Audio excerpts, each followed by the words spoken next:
está passando de crise financeira, porque vai abordar Malaquias, né? Só que, irmãos, o livro não trata apenas de mordomia ou de contribuições, não. Claro que tem esse assunto dentro dele, mas o livro está tratando de uma decadência espiritual na vida do povo de Deus.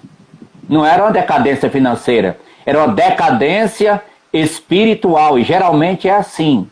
Quando há uma decadência espiritual na vida da igreja, todos os outros ângulos serão atingidos. Então, é importante lembrar que o livro de Malaquias está trazendo a chamada de volta aquilo que é básico para a vida com Deus. Até porque a ênfase do livro é formalismo religioso. Eu não gosto nem de citar, de focalizar essa parte nesse tom, porque é um tema negativo, né? Negativo. Então é chamada para um relacionamento autêntico com Deus, né? Porque estava havendo um mero relacionamento de formalidade religiosa. Estava havendo uma prática rotineira, costumeira, mecânica, desatenta e destituída da realidade. Por isso, a chamada é pertinente no que Malaquias propõe para o povo de Deus nesta oportunidade. E eu vou trazer alguns comentários e depois vou trazer 7 perguntas do povo que Deus responde, certo? 7 perguntas do povo, 7 respostas de Deus. Mas eu vou me apropriar do livro através da Bíblia, da editora Vida, já um livro bem velhinho, todo marcado. Gosto de usar os resumos desse livro. Malaquias. Em Neemias, lemos a última página da história do Antigo Testamento. No livro do profeta Malaquias, contemporâneo de Neemias, preste atenção a essas palavras que vai ser perguntado nas lives finais. Lemos a última página do profeta do Antigo da profecia do Antigo Testamento. O último dos profetas testifica como fazem os que vieram antes dele. Vieram outros profetas antes de Malaquias, do cativeiro da Babilônia. Eu não sei se é eu ou você que está batendo no microfone. Deve ser eu, né? Deve ser o ventilador aqui, deixa eu desligar. Pois desliga o ventilador, não presta não, perto. Porque o fone que eu tava usando, eu tive que tirar ele porque meu celular tá descarregando, eu tive que conectar o carregador. Mas agora deu certo. Entendi já, obrigado. Vamos lá. Vou repetir. Malaquias, contemporâneo de Neemias. Lemos a última página da profecia do Antigo Testamento. Malaquias, o último dos profetas, testifica como fazem os que vieram antes dele. O triste fato do fracasso de Israel, que era a página vigente. Ele apresenta um quadro de um povo religioso, externamente, mas interiormente indiferente e falso. Um povo para o qual o culto ao Senhor Jeová se transformou em formalismo vazio. Isso é muito importante a gente analisar, porque devemos evitar também esse perigo, né? Desempenhado por um sacerdócio corrupto que não respeitava a Deus. Sob o ministério de Ageu e Zacarias, o povo estava disposto a reconhecer as suas faltas e corrigi-las.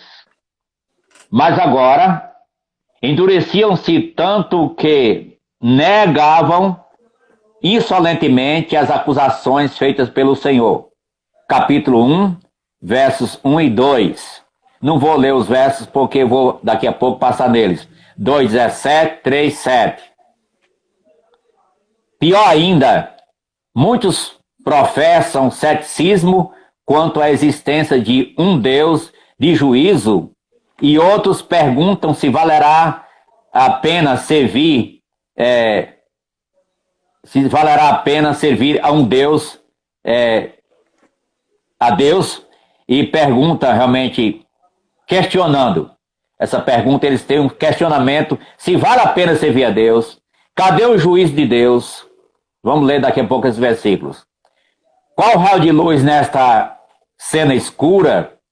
Brilha a promessa da vinda do Messias, que chegará para libertar o resto dos fiéis e julgar a nação. Ele vem, era o que dizia o profeta.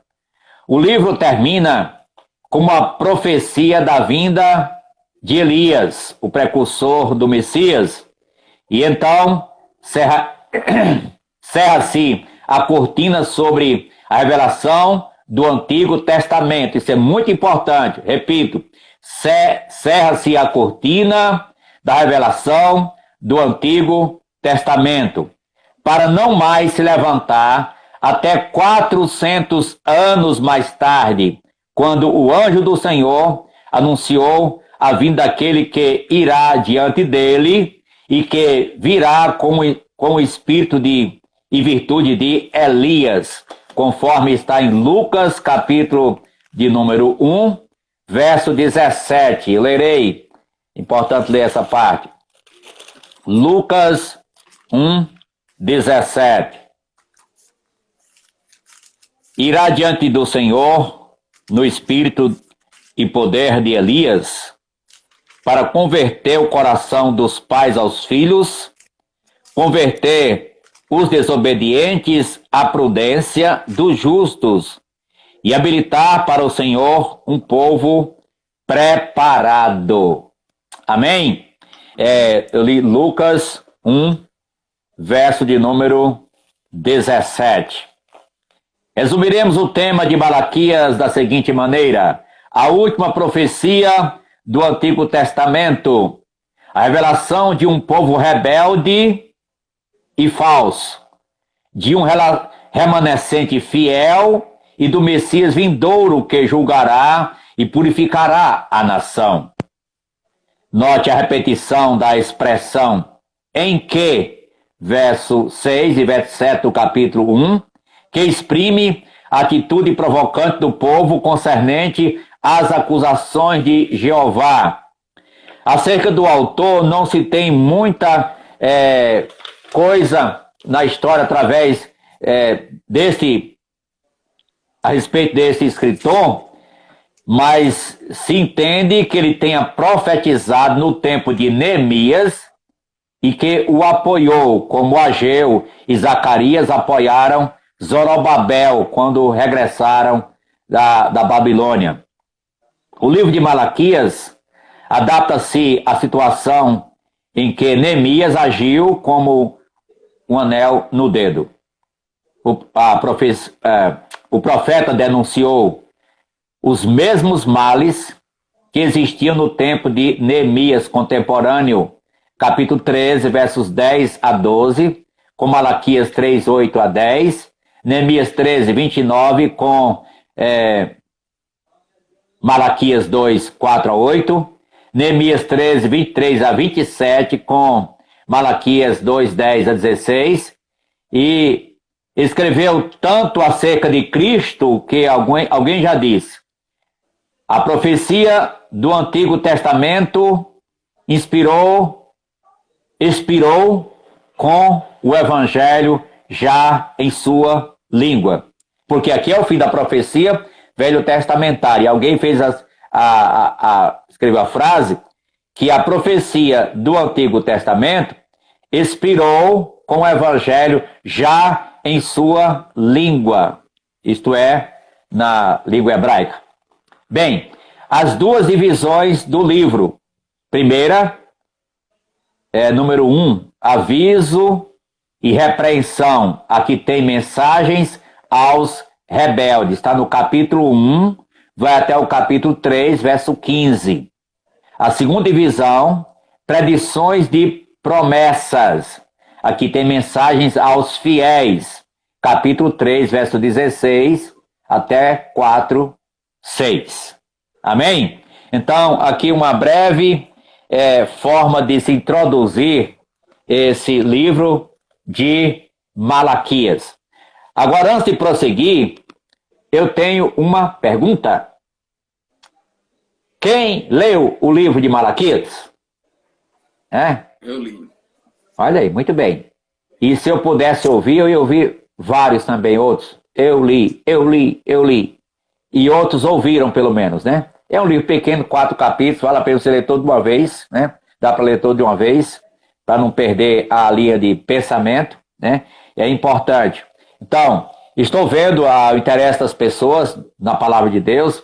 Estamos chegando, Jacques, onde deveríamos chegar, onde queríamos chegar. Estamos chegando.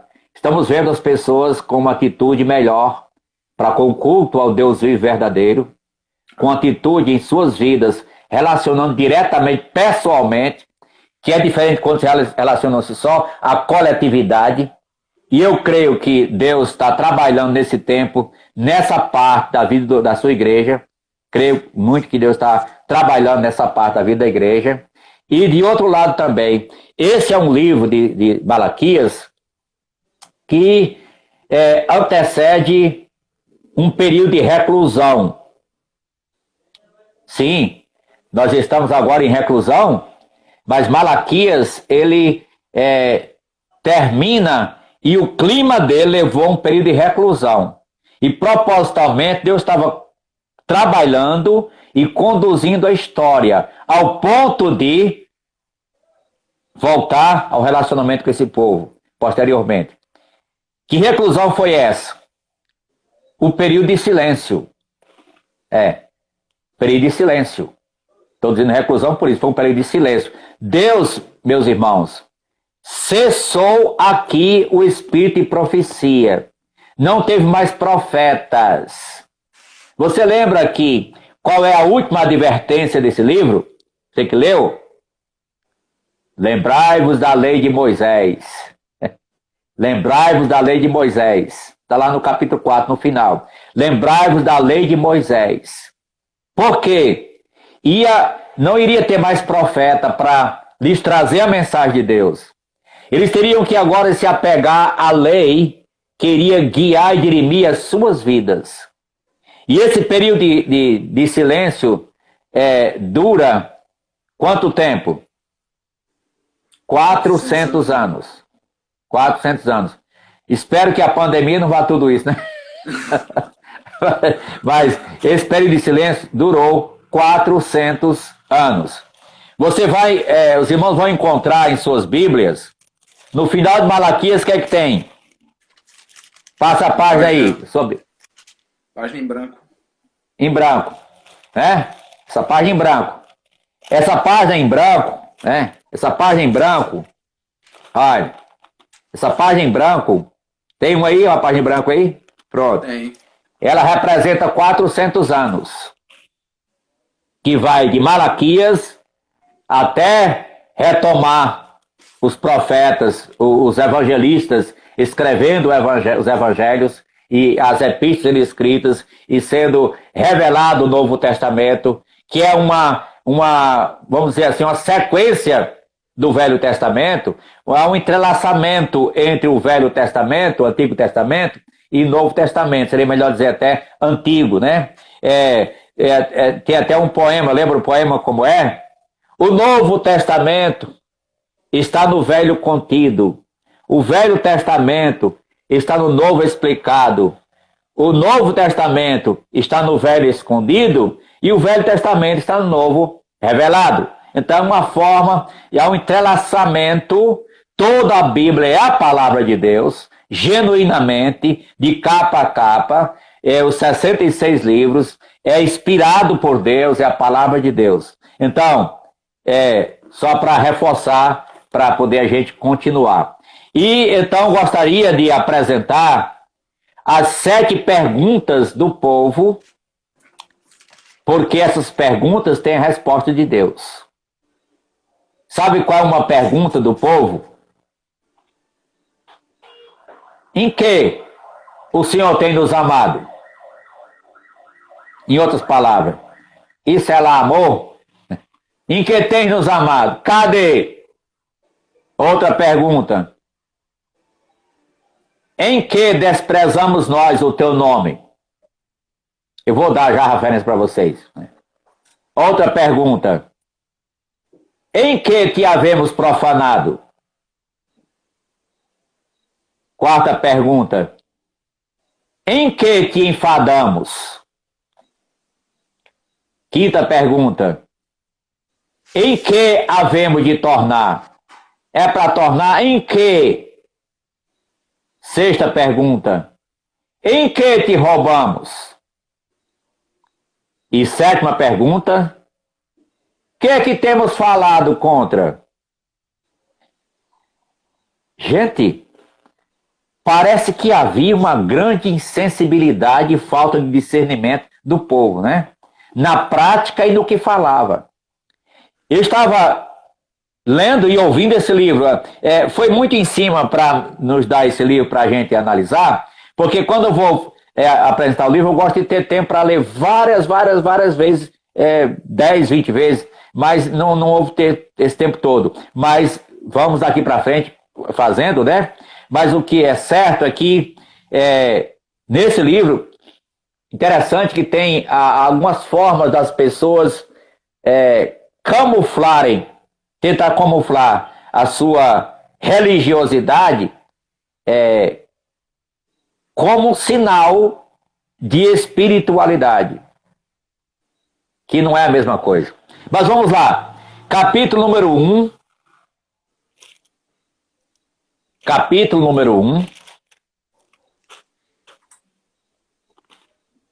verso 2. Olha a primeira pergunta lá, no final, no meio do verso 2, tá vendo? Vamos comigo, todo mundo abrindo a Bíblia.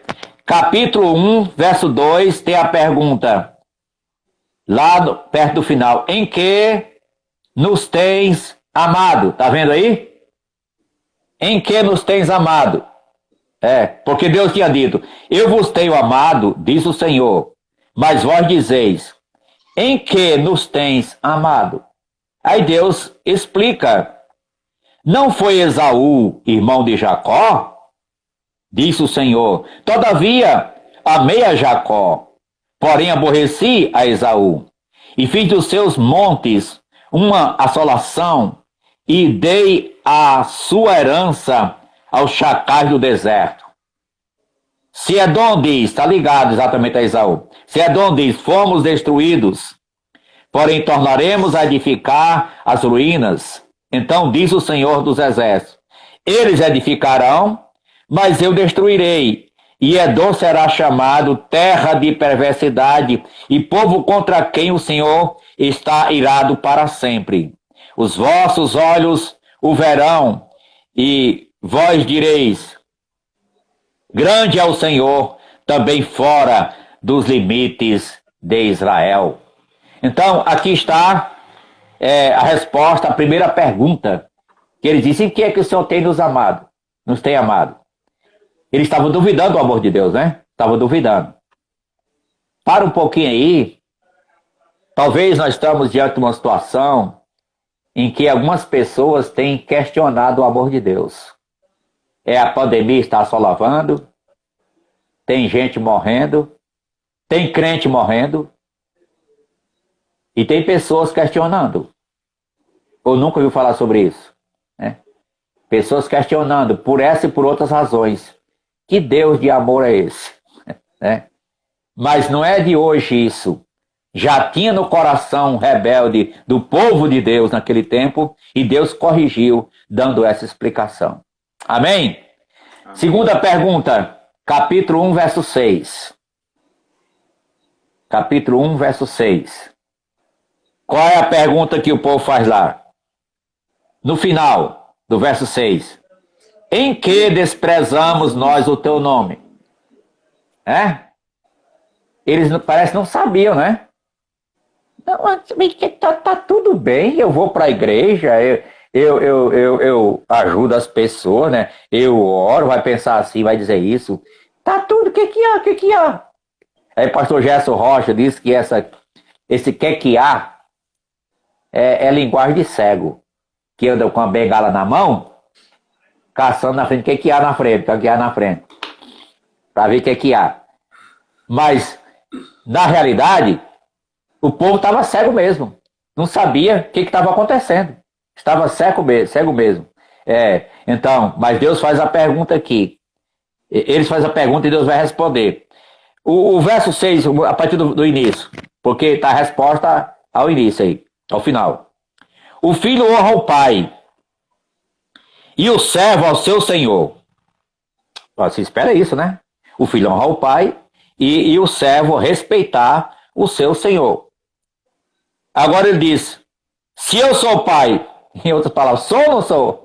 Se eu sou pai, onde está a minha honra? E se eu sou o Senhor, onde está o respeito para comigo? Olha, gente, isso é pesado, não é? Diz o Senhor dos exércitos, a vós outros, ó sacerdotes que desprezais o meu nome, vós dizeis, em que desprezamos nós o teu nome? É bom lembrar que a palavra aqui foi direcionada aos sacerdotes, mas lembra uma coisa, hoje, como o irmão já fez referência aí nos seus comentários, importante, estamos diante de outra realidade, não dos sacrifícios velho-testamentários, nem do sacerdócio velho-testamentário.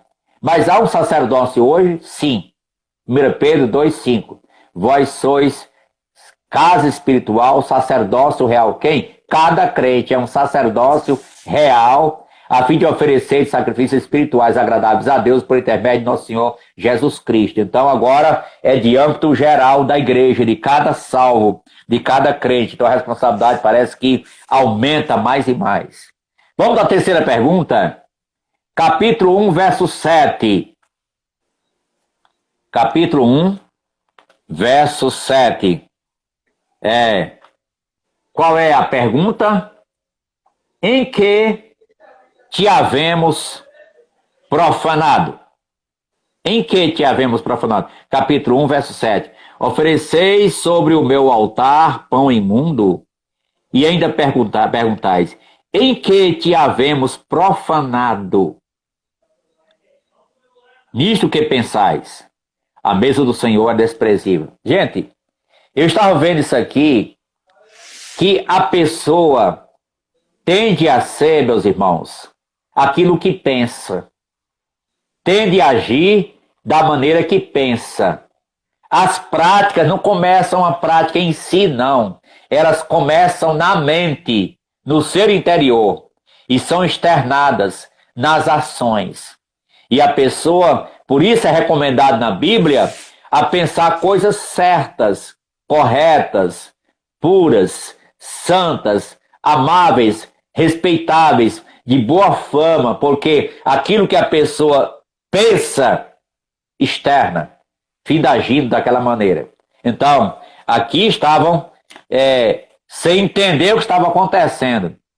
Em que havemos profanado ao Senhor? Aí prossegue dizendo, né? Deus já estava mostrando, oferecendo no altar pão imundo, né? Pão imundo. E ainda perguntais, que havemos profanado? Nisto que pensais, a mesa do Senhor é desprezível. Isso aqui é pesado, né, irmão? Pesado. Nisso que pensais, a mesa do Senhor é desprezível. Irmãos, estamos num mundo capitalista e não admite, né? Não admite. Estamos num mundo onde as pessoas ousam da inversão de valores e não cai a ficha. Inversão de valores não cai a ficha, né? Isso a gente pode ver de várias formas na vida cotidiana, acontecer na prática das pessoas. Mas aqui podemos ir desse princípio. Muita gente, quando se refere a Deus, é de qualquer jeito, é qualquer coisa. É para o Senhor, né, irmão? É para o Senhor, né? É para o Senhor, então de qualquer jeito? Não, faça o melhor para o Senhor, né? Faça o melhor para o Senhor. Faça o melhor. Então, se é o seu melhor, amém. Não importa como está se dizendo, é o seu melhor. Lembra Caim e Abel? Abel trouxe do melhor para o Senhor, do rebanho dele. Caim não se preocupou com essa parte. Ele trouxe também, mas foi do jeito que ele quis, da maneira que ele quis, não como Deus pedira. Então, nós temos que atentar para essa parte. Muita gente corre para as coisas materiais, a fim de coisas aqui da terra somente. Quando trata-se de valores espirituais, não, isso aí não tem muita importância, quer dizer, é desprezível. É desprezível. Isso é muito perigoso. Deus estava repreendendo isso aqui, quando diziam, quando trazeis o animal, 8, cego, para o sacrificardes, não é isso mal? E quando trazeis o coxo, o enfermo, não é isso mal? Agora ele faz uma pergunta confrontando. Ora, apresenta-o ao teu governador. Acaso terá ele agrado em ti e será favorável? Será favorável?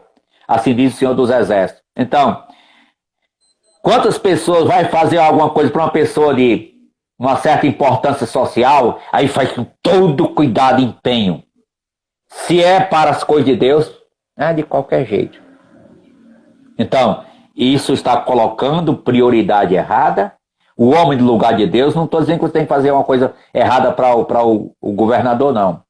Mas eu estava aqui mostrando que tanto o governador como ele deveria ter algo melhor. Nem seu governador aceita isso aí, não. Nem seu governador vai aceitar isso aí, não. Então, isso é muito sério. Isso vai até lá na frente. Agora, chegou um tempo aqui, o verso 10 eu achei tão parecido com o nosso tempo. Verso 10.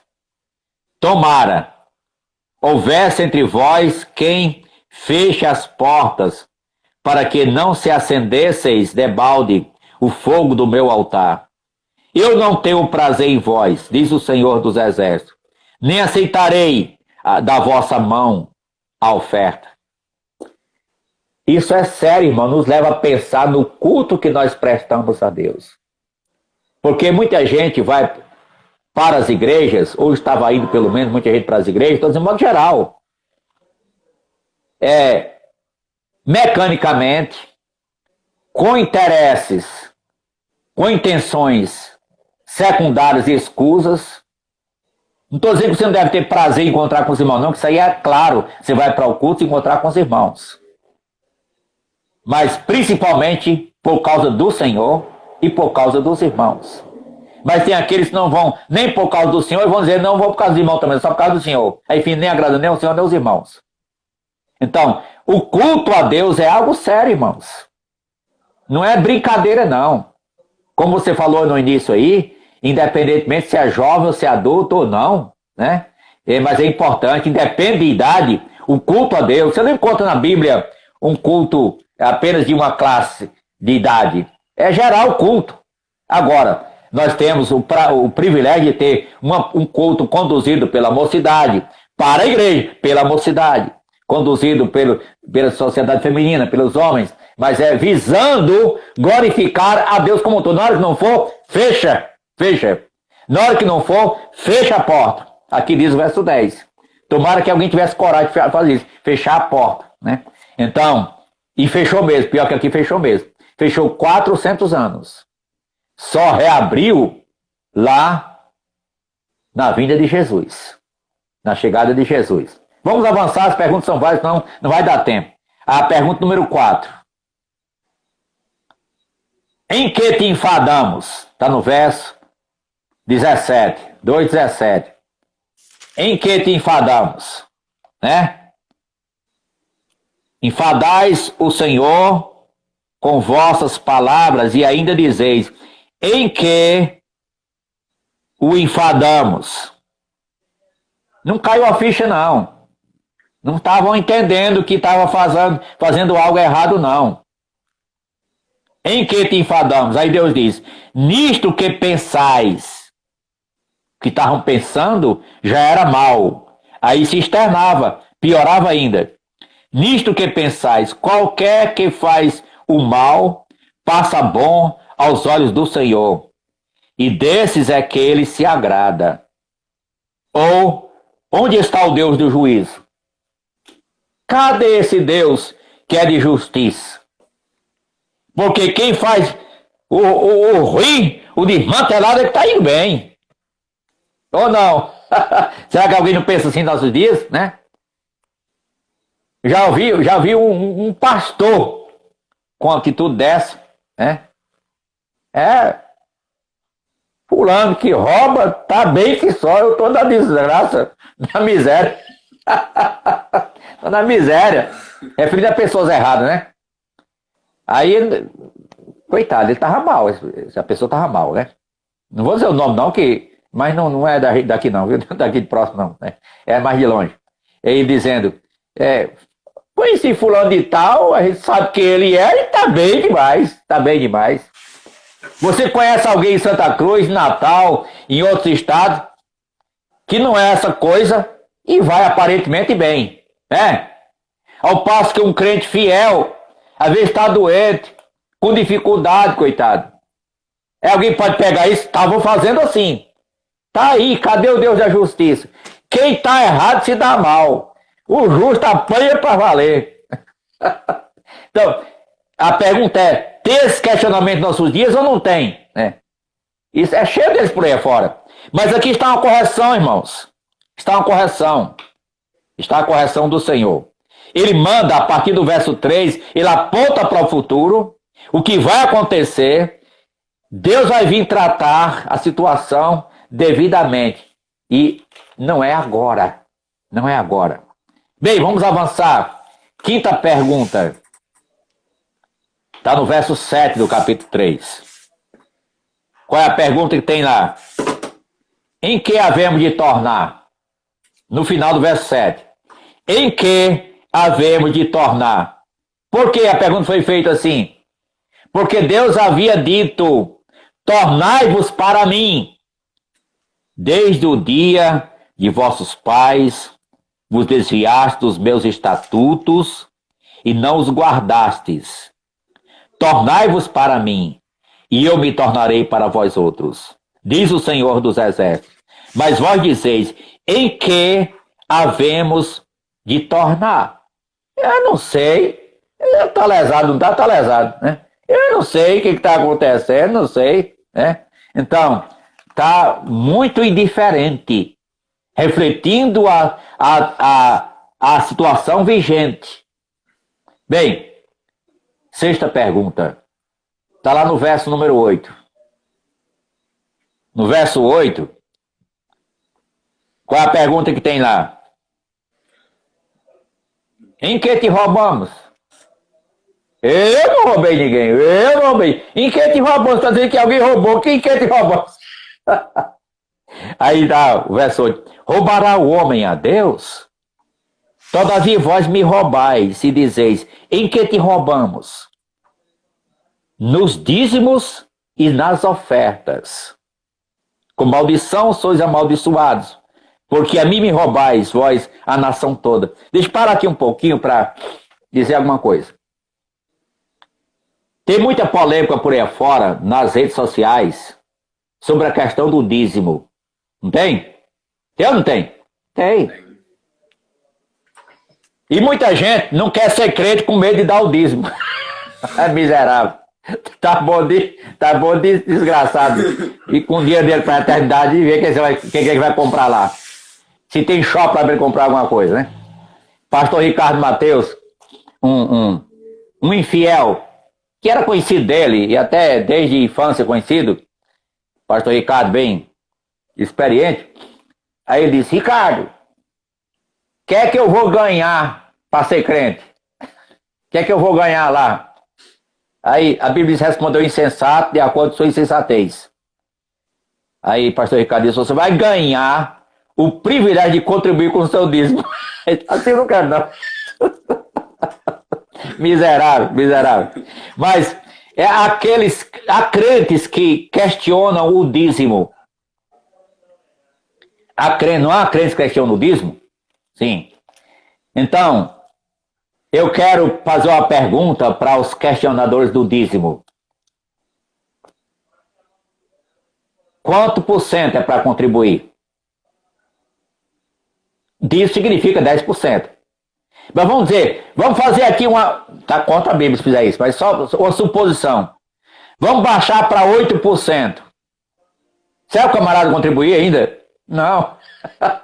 Então o problema não é o dízimo, não. É a infidelidade do coração dele, está no dinheiro, arraigado no dinheiro, nas coisas materiais, e não quer desprender nada para Deus, para a obra de Deus. Quer não. E por isso o coração bruto, né? Sem regeneração, vai continuando para a perdição, apegado nas coisas materiais. De outro lado, aqueles só fazem referência a ser contra a contribuição na igreja, baseado nas distorções das igrejas, de muitas igrejas, não vou dizer, mas de muitas igrejas emergentes que bagunçam com essa área. Vá pela Bíblia, siga a Bíblia, vá pela palavra, gente, vá pela palavra. Determine, você quer dar a Deus quanto por cento? Ou nada? Então diga logo, não quer dar nada? Seu miserável, diga logo, não quer dar nada?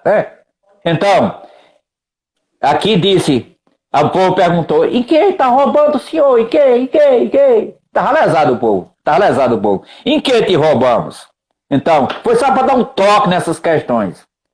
Não estamos correndo, mas estamos um toque em cada um. Vamos à última questão, última pergunta. 3:13. Qual é a pergunta lá? Qual é a pergunta que tem em 3:13 que o povo faz a Deus? Que temos falado contra ti. Que temos falado contra ti? Alguma coisa por aí já se diz. Que foi? Eu não me lembro disso. De outras palavras. Olha, as vossas palavras foram duras para mim, diz o Senhor. Mas vós dizeis, que temos falado contra ti? Aí Deus questiona eles. Vós dizeis, dizia o quê? Inútil é servir a Deus. Já pensou? Que nos aproveitou temos cuidado em guardar os vossos preceitos e em andar de luto diante do Senhor dos Exércitos? Ora, pois, nós reputávamos por felizes os soberbos. Também os que cometem impiedade prosperam. Sim, eles tentam o Senhor e escapam. Já pensou? Estavam colocando essas objeções. Tem um salmo que trata esse assunto, 2. Alguém lembra qual o salmo que trata esse assunto? 37. É o 37. 73. Aí inverte, é o 73. 37, é só virar, né? Cabeça para baixo, 73, né? 37, 73. O assunto é esse. Lá o salmista disse, olha gente, eu fui pensar sobre isso, como prosperam os ímpios, eu ia me desmantelando, eu ia revelando os pés, até que atinei nos átrios do Senhor, aí entendi o fim deles. Então, gente, aqui Deus está colocando respostas bem claras para um povo que precisava escutar acerca dos seus questionamentos. Eu queria só mostrar aqui que acerca da mensagem, a primeira parte fala de mensagem aos rebeldes, é uma mensagem à nação inteira, e mensagem aos sacerdotes. Aos sacerdotes tem a acusação falta de reverência. Segundo, oferecimento de sacrifícios defeituosos, como já citamos aí. Terceiro, o desempenho do culto a Deus com um espírito de indiferença e descontentamento. E quarto, a violação do pacto levítico. Já na mensagem ao povo, temos, primeiro, pecados da família. Nesse pecado da família, fala do divórcio, que eles casaram com mulheres estrangeiras, eles foram infiéis com a mulher da mocidade, o divórcio era normal no meio deles, tudo aí aplaudido, né? Aí, segundo, ceticismo, estavam desacreditando do amor de Deus, da justiça de Deus. E terceiro, a retenção aos dízimos e às ofertas. Então, foi só para resumir aí a forma de pecado que o povo estava neles envolvido nesta maratona aí do livro de Malaquias. Foi uma introdução, gente. Leia o livro, você marque, leia marcando, escute e fique ouvindo. Você vai ser muito abençoado com o conteúdo desse livro. Para evitar as negligências que o povo passou e sofreu por isso, e a gente vai então ser abençoado e praticar o que está ordenado, em vez de ser contra aquilo que Deus determinou. Amém? Amém. Alguma pergunta final? Não. Eu, pelo menos, Ok. não acho. Você viu os comentários? Está vendo os comentários? Tô vendo. Nos Ok, então tá tudo aqui. Não pergunta, não. Ok, então agradecemos aos irmãos. Estou vendo a hora aqui. Eita, 9 horas já. 9 horas. 9 horas 10 minutos, né? Agradecemos. Vamos então.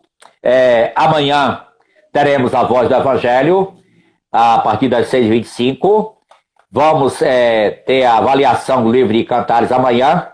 Perguntas e respostas, né? Eu estou com uma sequência aí. Estava previsto Isaías, mas eu vou já adiantar, vou dar uma guinada aí. Não vai ser Isaías depois de Cantares. Eu vou fazer o intervalo depois de Cantares agora, a partir do outro domingo. Então vamos fazer o intervalo, abrir um parêntese, coçar onde está coçando. Foi Lutero que disse: se eu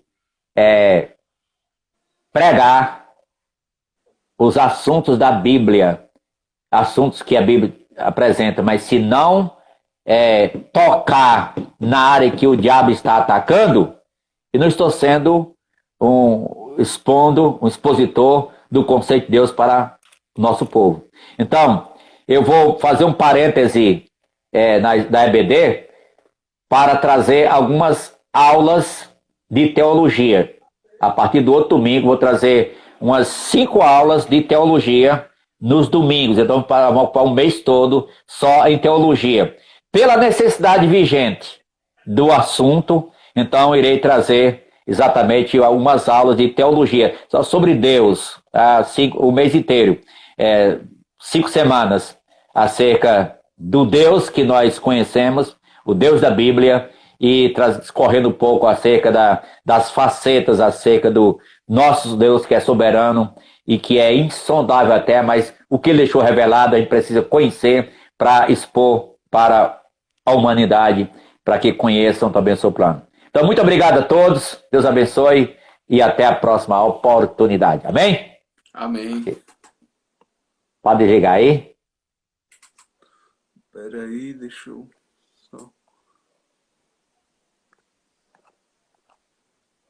Não tô conseguindo... Eu desligo aqui, aí pronto, aí sai. Pronto, certo.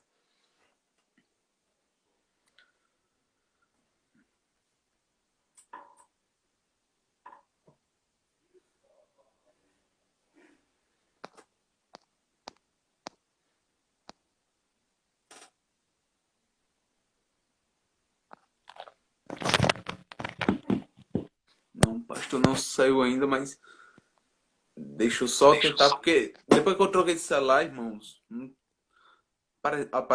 desapareceu a opção aqui pra mim.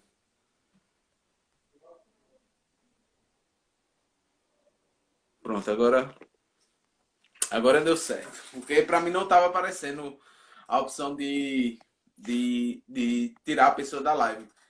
Foi até quando o Geninho tava participando, eu quase encerrei a live sem querer, mas que eu não tava vendo, eu apertei encerrar, quase encerrar a live. Mas obrigado, pastor, pela palavra, foi muito bom. Como a irmã Rose disse aí, terminar o dia com um alimento desse é maravilhoso. Realmente, irmã Rose, é maravilhoso ouvir,